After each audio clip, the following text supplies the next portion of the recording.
Welcome my dear acolytes. What is happening and what's been happening this week is that we have gotten patch 10.1, yes, but the season isn't out yet. So we are in a situation where the specs have received the buffs and the nerfs that the patch brought. Some specs were buffed by a bit, other specs were nerfed, other specs got some rework done to them, but we are still missing the tier sets, right? We are still missing basically the borrowed power of the season.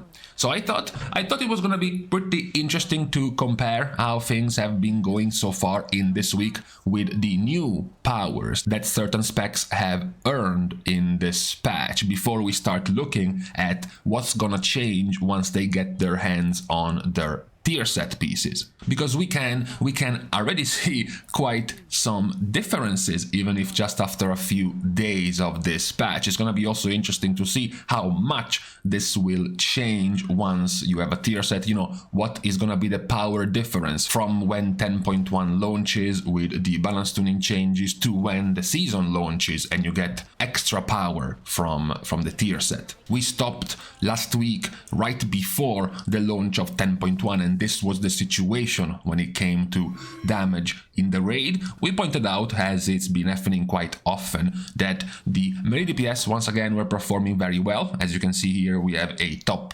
5 of performers in the raid, all made up of melee DPS. We also had other interesting things, like for example all of the mage specs being towards the bottom, both of the druid specs being towards the bottom, both of the shaman specs also being towards the bottom. That was the situation right before this patch launched. However, in these first few days where many guilds went in and re-cleared the mythic raid bosses in this new patch, you can already start to see quite a few differences. For example, the first one that clearly will jump to your attention is the fact that now there is an evoker, a devastation evoker, as the second better performer. This is interesting because evoker is the one that has received quite a good amount of changes in 10.1.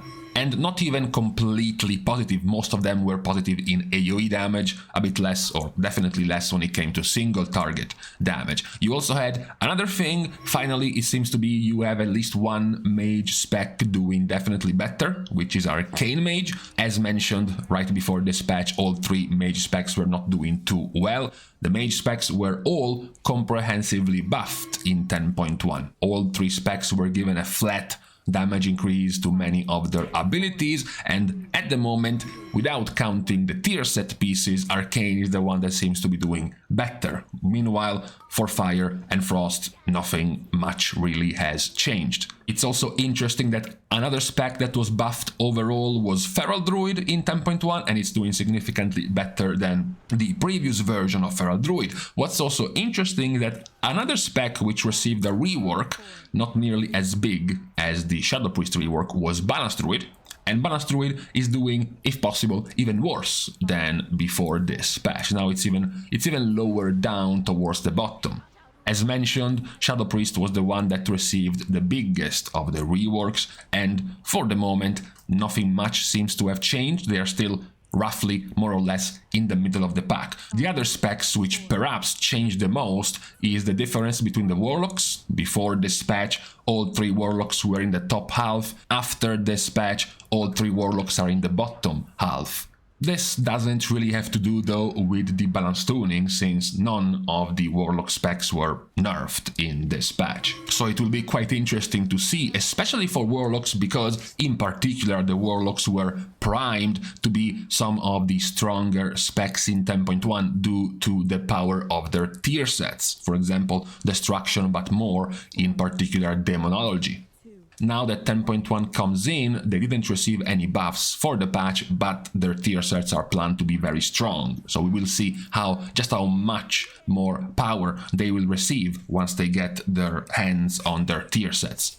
Interestingly enough, this is perhaps the more unique change, is the change when it comes to single target damage, which is very important. We have been seeing the PTR testing of the raids, and many bosses, perhaps more than Vault of the Incarnates, are going to be more focused on single target damage. So specs that excel at that might be even more valuable in this new raid. Of course, the main change here is marksmanship.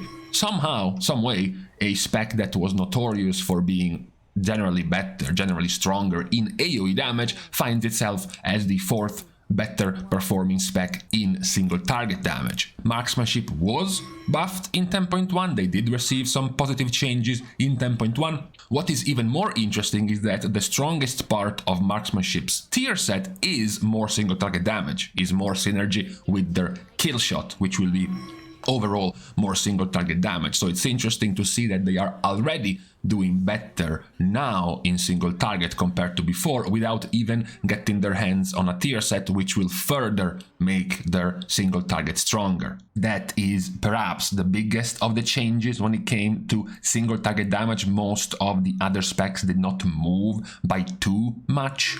Not even the specs we have mentioned getting buffed, like Devastation Evoker, like Feral Druid, like all three of the mage specs. We do have a slight gain for Arcane Mage, but nowhere close to their overall increase. The two reworked spec, Balanced Druid and Shadow Priest, have not changed that much either. So compared to the overall damage, the single target changes so far are not nearly as impressive. Besides the increase of Marksmanship Hunter, more or less most of the other positions seem to be sticking to what we had before this patch. But you can tell, you often can tell when, when the tide is changing. For example, when you go and look at the players, which specs they were picking before this patch, and you see that Beast Mastery was the #1 spec, and that Marksmanship was towards the bottom half, and then in this first week of the patch you see that suddenly Beast Mastery is now tied by Marksmanship all of a sudden. It's sort of like a hint, sort of like a message that Marksmanship is now doing much better in terms of performance if that many more Hunters are now suddenly playing Marksmanship. Now, for the role that was changed the least is, of course, the tanks. Because the tanks did not receive that many changes in 10.1 in terms of buffs or in terms of nerfs, what we can see, however, is that perhaps this is the intention of the tanks for the next patch, because we can see that all of a sudden, in terms of popularity in the raid, Blood, DK and Protection Paladin are still the most played, like it was expected. However, Protection Warrior has kept losing more and more. Now they are below even Brewmaster Monk. So this might be a hint towards what tanks are going to be playing in the next season. Now you have even more Brewmaster players than Protection Warriors. Now they are almost getting matched by Vengeance Demon Hunter. So this might be what we will see in just a few days at the start of the new season. Where, however, we can see, I believe, the biggest change of the patch is when it comes to healers. Because perhaps you have already forgotten what this patch added, it didn't just add the balance tuning and the new zone and whatnot, it also added the 25% more health to all of the players and 25% more damage taken to all players. So this is going to, of course, change a lot the way in which healers are going to heal, because there is going to be essentially 25% more to heal and 25% more room to top the player's HP up, because your healing has not been increased. The health is increased, the damage taken is increased, but the amount you heal is the same. So basically it's going to take you more time to heal the players up.